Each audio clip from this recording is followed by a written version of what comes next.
Ti dinten ka dinten, ti waktos ka waktos, di karaos waktos nyerelek, hiji tanda urang betah hirup di dunia. Mugi-mugi ka betah urang sareng ridho Allah, amin ya rabbal alamin.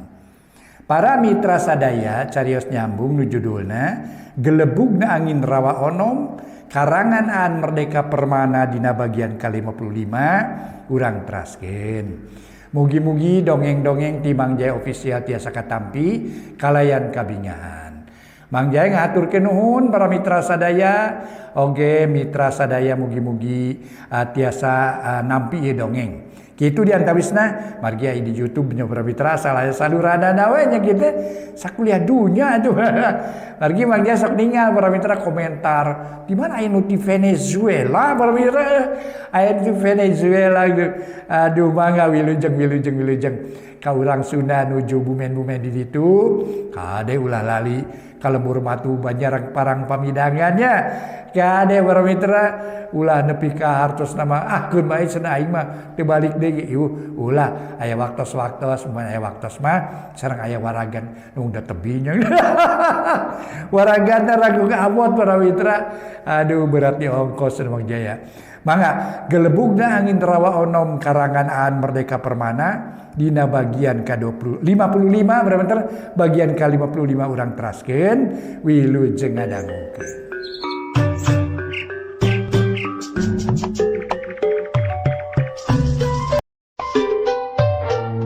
Para mitra pamiarsa wilujeng tepang dangu sareng acara matuh dongeng enteng pangbebrahmana. Mang Jaya bade neraskeun hanca dongeng nu katunda kamari nyaeta carios nyambung karangan Aan Merdeka Permana dina judulna Gelebugna Angin Rawa Onom. Nya mangga urang teraskeun para wargi.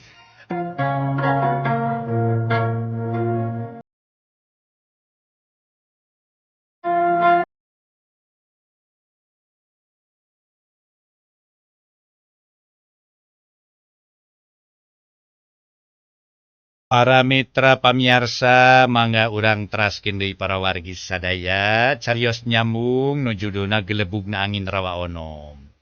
Dina akhir bagian ke-54 urang sami-sami ngabandungan nalika para mitra manglendra nu disangkana Raden Jaka Bantangin patelak sareng ngejaka sampireun sareng penggawa sanesna harita karsan pisan para mitra dipisah ku Nyi Mas Wulansari kitu. Barabat we jaka sampireun nerangkeun yen eta Jaka Bantangin teh kitu cenah para mitra sadaya. Namun akhir nama Nyi Mas Wulansari teu percanten gitu. Aduh kitu para mitra margi leres cenah Jaka Bantangin teh nyaeta diulem ku anjeunna lebet ka kaputren gitu. Kitu oge Jaka Bantangin ngangles waktu disebutkeun manehna ngintip jalma nu keur mandi cenah putri nu keur mandi disebutkeun cenah jalma cunihin para wargi sadaya. Aduh mangga ya dongeng urang teraskeun ngan harita tos kagagambarkeun yen Jaka sampireun paros unur eta tempat bari hate ngagugudag para wargi sadaya nafsu luar biasa. Para wargi anu mulia, para wargi sadaya, sakumaha nu kauninga, bari jeung initna teh kairingkeun ku para ponggawa, Raden Jaka sampireun keheul ka bina-bina, dina hatena ngagugudag nafsu luar biasa, malah maantukna keun siah, dina hiji waktu manehna rek ngaroga heula cenah Jaka Bantangin. Kulantaran ngerasa keheul jeung pang nama timuru ka bina-bina cenah. Manehna teh apan keur aya nu dianjing cai nyaeta di antarana Nyi Putri Nyi Mas Wulansari. Kari-kari ayeuna aya hileud peuteuy cenah para wargi anu nyampeurkeun atuh bogoh we keheulna ka bina-bina. Kitu di antarana manehna teh keur ngadeuketan Nyi Mas Wulansari. Nu nepi ka ari nyayeuna can bisa cenah para mitra. Sok sanajan manehna sering tepung, tapi Nyi Mas Wulansari unggal rek ditanya terang-terangan, aya we halangan jeung deui Nyi Mas Wulansari teu nemongkeun budi anu resep ka manehna. Sedengkeun ka Jaka Bantangin meuni kitu meuni kolu ngondang asup ka kaputren. Hamanehna mah iraha teuing make wani cenah para mitra ngondang ieu mah ka jelema anyar pinanggih nyaeta Raden Jakabantangin make diondang ka kaputren sagala rupa. Nya bari ini ti eta patempatan teh hate nama dipinuhan kurasa cecep luar biasa ka Raden Jakabantangin. Kocapkeun para mitra sadaya Jakabantangin harita anu bareng harita teh sabada ngaleosna Jaka Sampire. Harita para mitra Nyimas Wulansari kairingkeun ku para putri sejen ngajakan Raden Jakabantangin pikeun muru kaputren anu patempatanana matak pikabetaheun para wargi. Terek betah kumaha atuh di eta tempat. Mani tempat ariuh ku tatangkalang, manuk-manuk disarada meni recet jeung pada baturna jiga nu sarenang. Meureun manak kitu ge tara dirogahala eta manuk teh. Tara diala, tara dibedilan model di urang. Manuk teh hirup sabiasana we cenah. Malah sasatoan keur hakanan manuk ge cenah aya di dinya. Lian ti eta ku ayana manuk-manuk teh ngabantu cenah ka warga di dinya mah nyaeta mersihan bangsa hama-hama di antarana hileud jeung sajabana anu mampu dipacokan ku manuk. Kocapkeun para mitra parantos aya di kaputren mah para wargi Mang Lendra harita teh nyarita. Aduh, Nyimas, mawi si Kakang teh tumaros itina moal matak riweuh deui kitu. Mun si Kakang diogan ka kaputren aduh. Eta geuning piraning campego disisieun pamandian putri. Kakang teh dituding teu boga kasalahan badag. Disebutkeun ka macunihin kitu. Apanya pangna Kakang ka dieu teh disarengan ku Nyi Putri ieu teh. Kitu moy oge si Kakang mah jadi salah ya di teh. Aduh. Cing kumaha teh kinten-kintenna. Moal matak jadi riweuh. Moal matak jadi riweuh mah si Kakang teh bade wangsul we. Cek Jakabantangin. Asa-asa diajak nganjang ka kaputren deui teh. Moal sabios-bios Kakang, keun percanten dah. Kumaha jisim abdi we. Yeuh, eta mah Kakang Jaka Sampireun we sok nyiar piributeun, sok nyieun pucuk tigiran Kakang Jakabantangin mah Kakang yeuh. Kakang eta Jaka Sampireun mah sanes Kakang Jakabantangin hapunten. Hapunten sakali deui. Eta sok nyieun pucuk tigirang. Teu sabios-bios aya kitu-kitu wae mah nya. Pokona mah rayi tanggal waler kapan bieu ge jisima kaula sanes nu tanggal waler teh nu tiasa hartosna mah mereskeun ieu persaualan kitu moy oge keun perkawis eta mah kumaha jisim abdi we. Harita ceuk Nyimas Wulansari matak era keur Mang Lendra. Nya atuh da di papasan bieu teh rengsek manehna Nyimas Wulansari kitu. Manehna ge milu ngomong para mitra sadaya. Atuh harita teh. Sanes Nyimas, aduh. Nya aya kapriyogian naon atuh salira ngajak Kakang nyimpang heula ka kaputren teh nun kitu mah oge. Ceuk Mang Lendra. Sanggeus aya paduduaan di rohangan atawa di tepas hareup kaputren teh. Jisim abdi teh ngajakan salira nyimpang ka ieu tempat teh. Margi salira pasti kagungan rupi-rupi patarosan. Anu salira hoyong uninga sanes. Mangga bilih hoyong patarosan naon. Tangke ngobrolna di kaputren supados ieu salse kitu. Pamaksadan jisim abdi mah. Ceuk Nyimas Wulansari. Bari netep seukeut ka Mang Lendra. Para wargi kaum dangu. Kuayana Nyimas Wulansari nyarita kitu atuh puguh we lir ibarat anu weruh sadurung winarah cenah para mitra. Eta Nyimas Wulansari make nyaho nu can kajadian padahal nya dina hate Mang Lendra teh aya hal-hal nu hayang dikanyahokeun cenah kitu para wargi. Ta eta atuh puguh we. Ayeuna ditanya pisan puguh we ceuk paribasana mobok manggih gorowong cenah para wargi.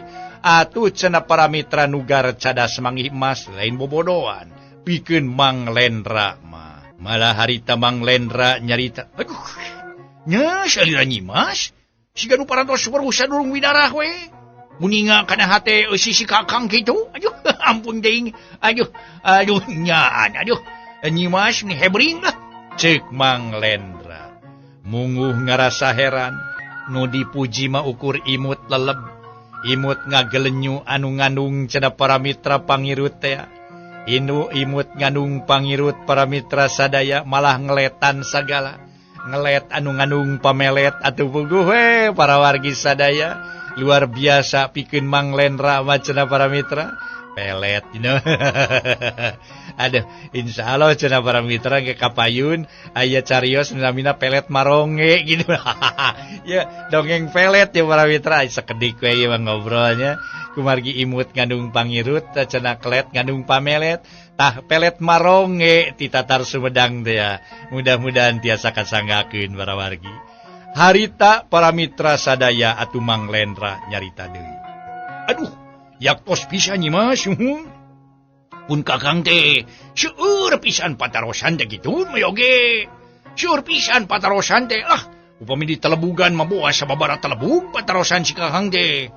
Cing kumaha kinten-kintenna Nyimas tiasa waler. Nya upami sakinten-kinten tiasa diwaler nya diwaler aku jisim abdi kakang. Upami itu tiasa diwaler hapunten mung sakitu wungkul jisim abdi mah. Terus terang we nu tiasa diwaler nu teu tiasanya hapunten. Cek Nyimas Wulansari. Sanis eta jungnya. Nyawa di mana heula atuh nya. Aduh si kakang teh tumarosna. Kumahan iku masih kakang we nyangakeun perkawis ngawitan nama bade naroskeun perkawis naon atuh si kakang teh mangga geura wakcakeun masing balaka. Pokona mah ulah didingding kelir di sinang siloka.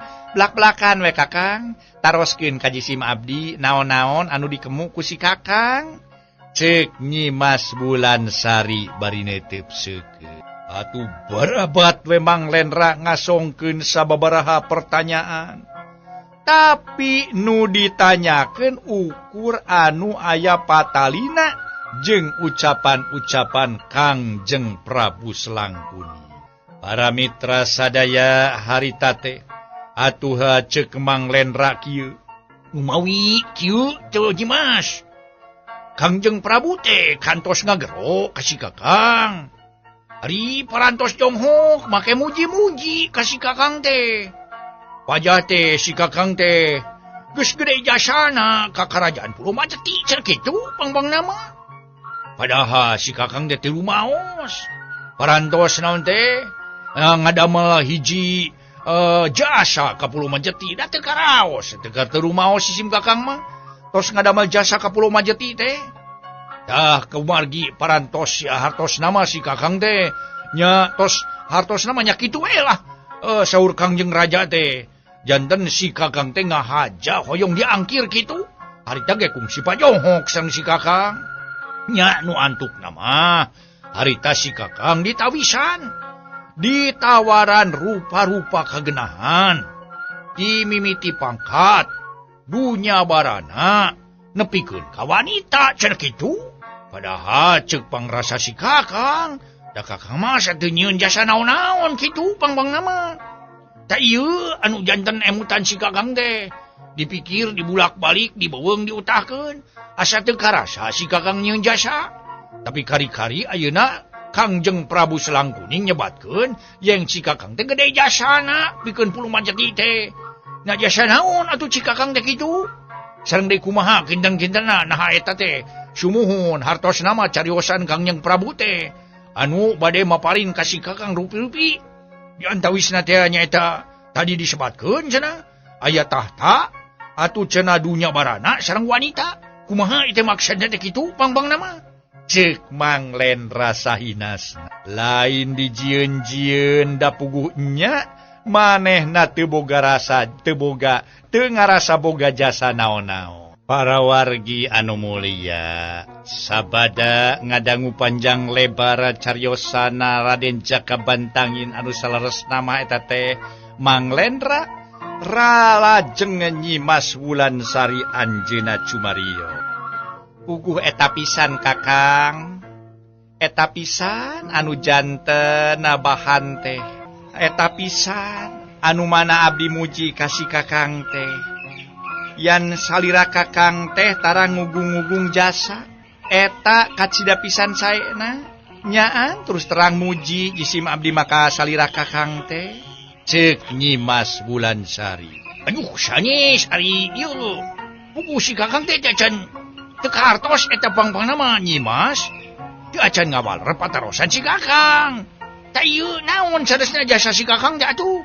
Cek Mang Lendra teu sabar. Atuh ku sabab kitu para mitra sadaya Nyimas Wulansari kapaksa nerangkeun jasa naon anu ku Mang Lendra ku si dipigawe dijelaskeun sapada harita para mitra sadaya ku Nyimas Wulansari numawi kakang teh kagungan jasa nu kacida ageungna sabab ukur kakang nu tiasa ngajenan ka bangsa onom nu aya di Pulau Majeti.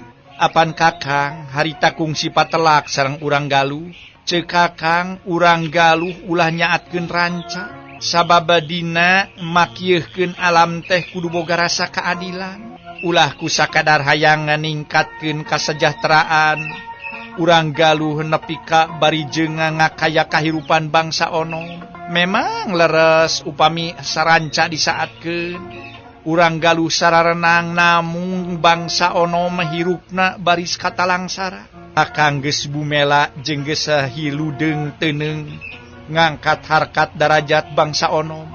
Ta eta saleresna kakang anu janten jasa teh jasa kakang nupang ageung-ageungna kangge nagri Pulau Majeti teh iwati eta pisan numawi oge Kangjeng Rama hareosa teh mah kitu kakang kantos pendak sareng Kangjeng Rama. Kangjeng Rama teh kacida ngajenanana pisan kasih kakang teh kitu. Kukituna kakang dipaparin lorong kerang pikeun milih tetep tumetep cicing di kerajaan Pulau Majeti. Bari dipasihan rupi-rupi kagenahan bade pangkat bade dunya marana maleh bade nikah ka cawene nu di dieu alam sumangga teh teuing moal dihalang-halang. Kitu nu mawi oge sakahoyong akang baris dilaksanakeun. Tak ieu teh hartosna mah kecap raja. Ari kecap raja teh sami sareng aturan kakang. Tah kitu nu mawi oge jantenna moal tiasa aya nu ngalarang, moal tiasa aya nu ngahalangan. Tos janten kecap raja teh ya kakang nu mawi oge. Cek Nyimas Wulansari panjang cumaritana panjang lebar dina nyaritana.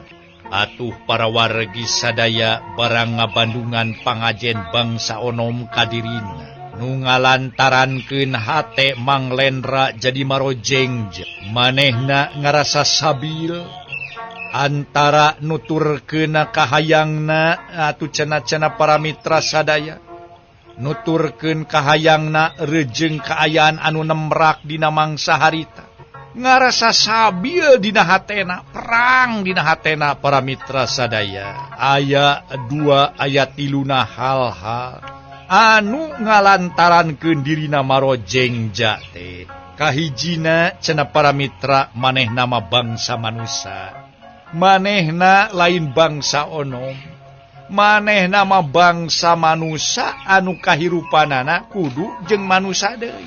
Kaduana dasa benerna eta pangajen teh lain keur dirina tapi keur Raden Jakabantangin. Kugu we Mang Rena mah teu ngarasa yen eta teh cenah perjuangan dirina. Tapi apan eta teh perjuangan Raden Jakabantangin. Kapan salila ieu bangsa onom teh geus nganggap yen dirina lain Lendra tapi nganggapna teh Raden Jakabantangin. Mang Lendra para mitra ngagerendeng dina jero hatena. Padahal kapanan aing mah lain Jakabantangin, aing mah si Lendra, aing mah urut badigana juragan Benderawadana Raja, juragan Benderawadana Raden Bratanagara. Aing mah badega pangkat aing mah si Lendra ngaranna ge. Ngilu-ngilu ka juragan Benderawadana dimimiti Indramayu keneh nepi ka ayeuna. Ngan hanya kal aing teh dionclah ku juragan Benderawadana teh kitu. Da aing mah tuh lain Raden Jakabantangin.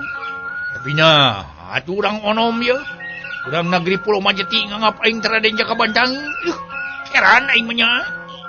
Cek hate Manglen katiluna nu tetep jadi pipikiran manehana teh cenah para mitra sadaya soal Raden Jakabantangin teh. Nah saha ari manehna nu sabenerna Raden Jakabantangin teh? Memang ari urang Pulo Majeti menyebutkeun Raden Jakabantangin teh urang Galuh, anakna Kipatih Walangseugeun ngan anu mihak ka karajaan Galuh.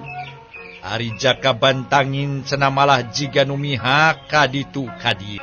Manehna mihak ka Galuh, mihak ka Pulo Majeti. Ka Galuh teu ngamusuh tapi ka Pulo Majeti ge ngilu bumela. Yen Jakabantangin para mitra aya di tengah-tengah eta mah Manglendra geus apa. Ngan anu manehna ngarasa hemeng teh para mitra. Naha jalma nu ngaran Jakabantangin teh sakali ge can nemongan ari lain sorana wungkul mah. Ieu cenah para mitra. Sorana wungkul jeung elmuna nu kungsi cenah nerap ka dirina. Eta elmu ngagayuh angin para wargi sadaya, make nerap kalan-kalan aya di dirina kalan-kalan eueuh. Eta nu nimulkeun heran pikeun Manglendra. Nu mawa heran mah cenah malah urang Pulo Majeti kalah nganggap Lendra teh apanan disebutna Raden Jakabantangin. Aing terus terang we aing penasaran terus terang. Hayang we ngungkap ieu lalangse teh heuh. Ngan iraha tu ngungkapna nya. Hayang heran aing mah terus terang. Aduh, aba ngarasa heran luar biasa heranna. Ngahareupan ieu kajadian teh. Kejadian aneh nu tumiba ka diri aing. Kakara aing manghareupan masalah sarupa kieu. Nya aing kudu tuluy cicing di dieu kitu di Nagri Onom. Tapi aing mah da teu betah mun salila-lila mun dicicing di Nagri Onom da aing mah manusia. Kitu para mitra ceuk Manglendra. Para mitra pamiarsa mangga dongeng urang teraskeun deui para wargi harita teh. Kusabab rasa panasaran teh atuh mun sakalina manehanana keur ngahulang sorangan. Manglendra sok pirajeunan nyambat-nyambat kangaran Raden Jakabantangin teh. Ku manehna digero ngan saukur jero hatena. Jakabantangin, ieu kaula Lendra. Sakali mah yang jonghok atuh jeung Andika teh. Kaura teh terus terang we ngerasa penasaran gitu ta. Kudu jonghok ye jeung Andika teh ngan ulah sorana wungkul jiga tukang dongeng. Ngan sorana we wungkul. Ai jonghok ngan teu cing atuh sakali-kali mah. Andika teh bisa ye ngajirim tuluy ngobrol jeung kaula kitu pang-pangna mah. Terus terang we kaula teh hayang panggih jeung Andika teh terus terang kitu. Ceuk Manglendra bari sasambat. Tapi geus sababaraha kali manehna nyambat tong boroni ngaran Jakabantangin teh nemongan. Dalah saukur nemong nembalan ku sora wungkul ge henteu para wargi sadaya.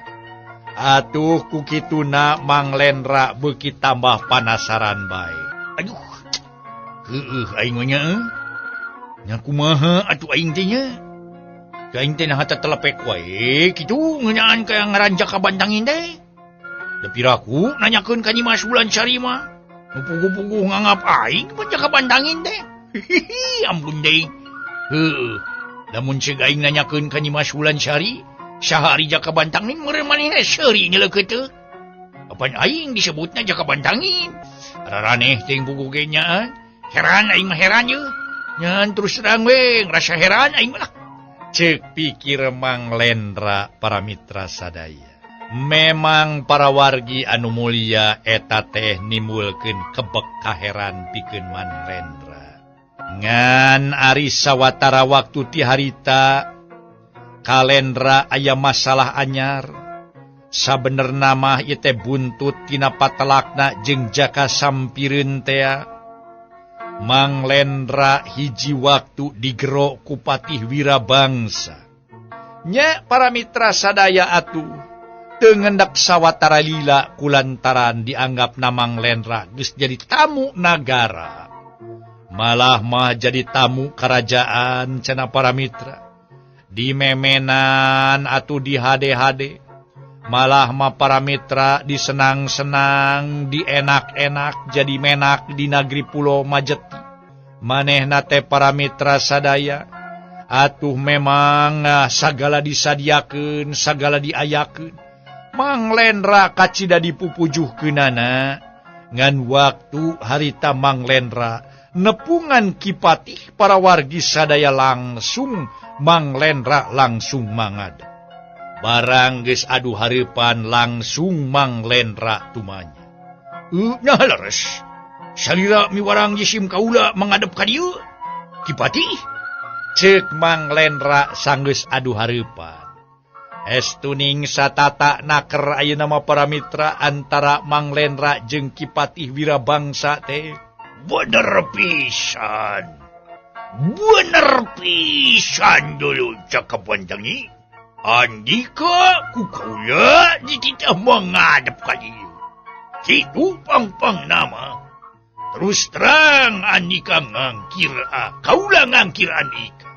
Andika diangkir ku kaula ka dieu. Kahayang kau.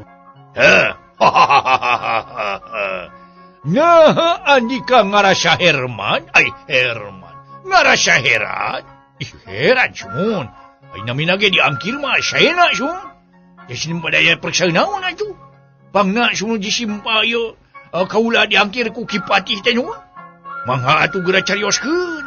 Aya pikir saeunaon anu wakcakeun masing balaka, Sun. Ulah janu dinding clear di sidang siroka blak-blakan isun. Hihi. Bade blak nang karak bluk nangkup ge mangga sun. Hihi ampun deui. Cek Mang Lendra. Harita teh para mitra atuh barabat we Kipatih nerangkeun soal kasalahan-kasalahan nu pajah dipilampah ku Mang Lendra. Sabenerna mah kieu yo. Pantangin. Andika geus loba ngarempak aturan negara. Kahiji geus ngarempak susila di negara Pulau Majeti. Hirup teh teu awuntah jika di negara anjeun. Ya, pokona mah hirup teu awuntah jika di negara anjeun. Di negara Pulau Majeti mah estuning sagala aya aturanana, sagala aya atuh cenah kateranganana, sing saha nu ngalanggar aturan-aturan eta, mangka kudu narima hukuman nu satimpal pal. Kitu ta. Ceuk Kipatih Wirabangsa para mitra sadaya. Atuh harita ge atuh Mang Lendra ngadenge katerangan Kipatih Wirabangsa sarupa kitu. Mang Lendra tuluy atuh manehanana ngajawab. Kipatih, asa heran kaula teh. Jisim kaula teh ngarasa heran ieu pang-pangna kitu. Tadi disebutkeun cenah jisim kaula geus ngalanggar aturan susila. Naon teh? Nu disebutkeun aturan susila teh. Asa heran deui. Para mitra anu mulia. Tadi disebatkeun para mitra Kipatih Wirabangsa, jol-jol nyebutkeun yen cenah para mitra sadaya, Mang Lendra alias Raden Jaka Bantangin teh geus nyieun kasalahan badag. Malah mah harita Mang Lendra,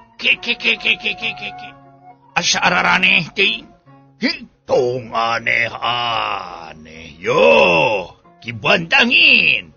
Andika geus nyieun kasalahan badag kahiji tadi disebutkeun kasalahan susila. Kaduana geus ngarempek nyaeta ku jalan nganiaya para penggawa. Sing saha nu geus ngarempak aturan negara, mangka menang pangwales. Menang hukuman nu satimpa jeung kasalahanana, komo andika mah kasalahan teh meningali lipat kitu pang-pang nama. Para wargi jiga-jiga nama. Kipatih Wirabangsa teh para wargi sadaya menang ngalaporana tinu jadi anakna nu kasebut Raden Jaka Sampireun. Nerangkeun meureun mana kitu ge cenah Ki Jaka Bantangin teh geus nyieun kalakuan kitu cenah kitu para mitra. numatak ayeuna waktu adu hareupan jeung Raden Jakabantangin Kipatih langsung kana pokok pangkalna nyalahkeun ka Raden Jakabantangin. Waktosna see para wargi.